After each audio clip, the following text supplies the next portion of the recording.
Welcome to The Explainer. Today, we are building a playbook for life's toughest, most difficult conversations. We're going to distill the wisdom of a former FBI hostage negotiator into a toolkit that you can actually use every single day. You know, we've all been there. You walk away from a really important discussion and you just feel completely unheard, almost like you were speaking a different language. But what if you could change that? Today, we're diving into the mind of former FBI lead hostage negotiator Chris Voss, and we're going to pull from the incredible insights he shared with Dr. Andrew Huberman to build a playbook for navigating life's most challenging conversations. All right, so here's our game plan. We're going to start with the big idea, the core philosophy behind these hard conversations. Then we'll get into mastering your own emotional state. From there, it's all about tactical listening, handling those really high-friction talks, and yeah, even the most humane way to end a relationship before we wrap it all up with a final lesson on practice. Okay, first things first, we have to completely reframe the goal of a negotiation. Voss says it's not about winning at all costs. No, it's about something way smarter. It's about efficiently figuring out if a good deal is even possible, and just as important, getting out of a bad one fast. This quote right here really gets to the heart of it. Your time, that is your most valuable, non-renewable asset. So the real win isn't just getting the deal, it's being efficient. Can you figure out quickly if you can collaborate or if you just need to walk away? That's the real game you're playing. So where do we even begin? Well, interestingly, the first set of tools has nothing to do with the other person. It is all about mastering your own internal state before you even say a single word. Can you believe this is what Chris Voss actually said to an airline agent after they lost his luggage? Instead of getting angry or demanding, he just stayed positive, playful, and the result? It was amazing. The agent broke protocol, found his bag in minutes, and they literally high-fived on his way out. And that story just perfectly illustrates the power of your internal state, right? When you look at this, a tense, combative mindset, it just creates resistance. But a positive, kind of playful one, that invites collaboration. It can lead to outcomes you never, ever thought were possible. But let's be real. What if you're not feeling playful? What if this situation is genuinely tense? Well, this is where Voss's secret weapon comes in, the late-night FM DJ voice. It's a tool that's designed to project calm and de-escalate the other person. But, and this is crucial, it also hacks your own nervous system and calms you down. And get this isn't just some psychological trick. There's hard science behind it. Dr. Huberman points this out, referencing work from neuroscientist Eddie Chang. See, low-frequency sounds actually cause a listener's brain to fire at a lower frequency. It's an involuntary physiological reaction. You are literally on a biological level tuning their brain to a state of calm. All right, so once your own internal state is managed, now you can focus on the most critical skill of all, listening. But this isn't just passive listening. Voss describes it as a kind of martial art, where you use specific tools to gather information and build rapport at the exact same time.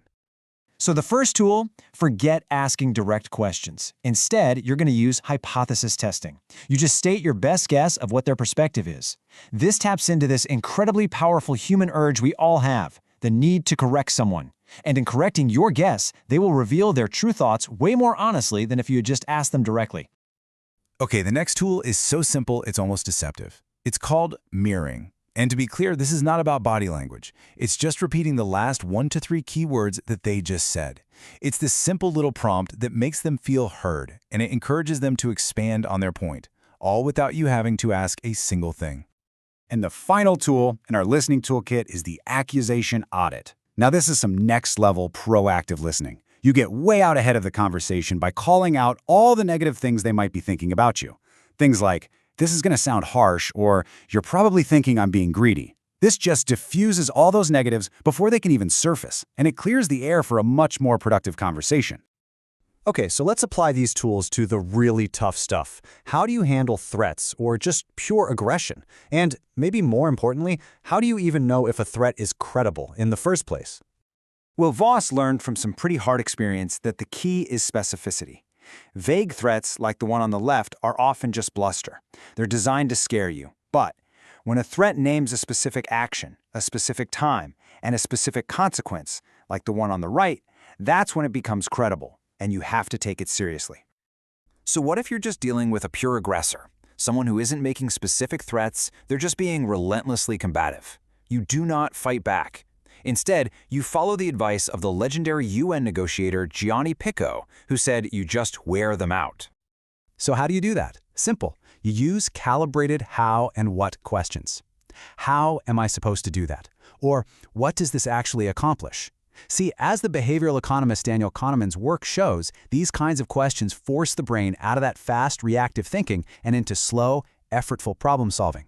This is mentally exhausting, and it systematically drains their aggressive energy. And now we turn to what might be the hardest conversation of all, ending a relationship, whether that's professional or personal.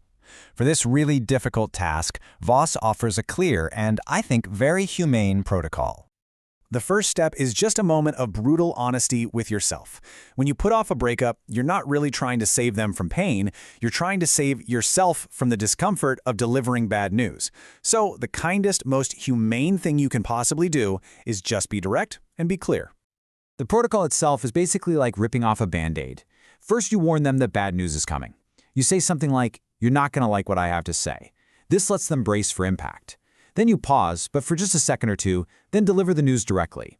And one final really critical piece of advice for professional settings, always do it on a Monday. This gives them the whole work week to process and start moving forward, not a weekend to just sit and stew in misery. So, you've got the tools, but how do you actually get good at using them? Well, the answer is simple. You don't wait for some high-stakes crisis to start practicing. You practice during every single low-stakes interaction. I'm talking about with the barista, the Lyft driver, the clerk at the store. Use these little moments to try a quick mirror or to test a hypothesis. This keeps your mental muscles limber, so that when a high-stakes conversation inevitably shows up, you are already warmed up and ready to go.